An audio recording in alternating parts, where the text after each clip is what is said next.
Hi everyone, welcome back to my channel. Here is an overview of what is PayPal and how to create an account without linking any bank account or credit card. So let's get started.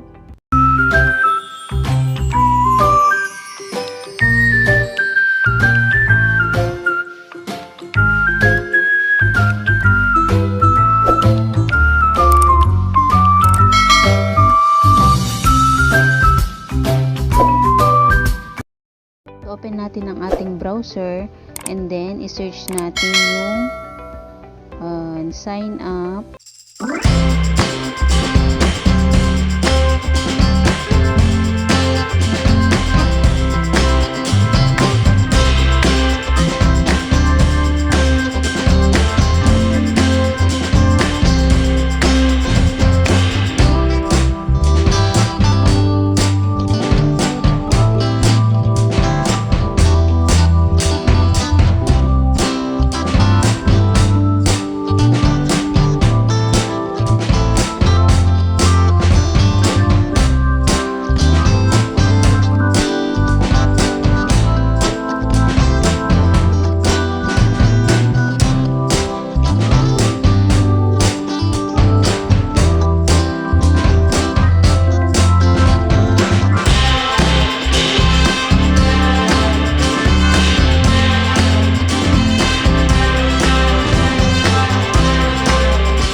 Agree and create account.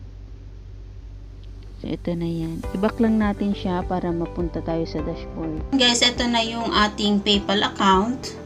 Pwede na natin siyang gamitin, pero hindi tayo makaka-withdraw kasi wala tayong na-link na credit card or debit card. So ang gagawin natin, gagamitin natin yung GCash or PayMaya. Pwede siyang i-link dito sa ating PayPal.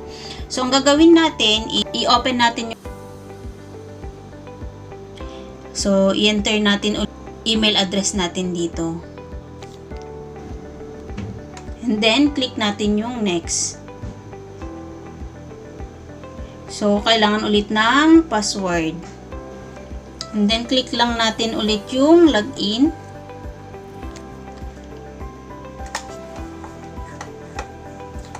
And then, so, eto, success na siya. Na-link na yung PayPal natin tsaka yung GCash natin. May confirmation na siya. Thank you for linking your account. Ganun lang kadali guys at na-link na natin ng ating GCash sa ating PayPal account. So, pwede na tayong mag-withdraw ng pera mula PayPal gamit ang ating GCash account. So, ganun lamang kadali guys. Kaya, no worries. Kahit wala tayong credit card or debit card, makakapag-withdraw pa rin tayo sa ating PayPal account. So, I hope nakatulong sa inyo ang tutorial na ito. So, see you on my next tutorial video. God bless and keep safe always.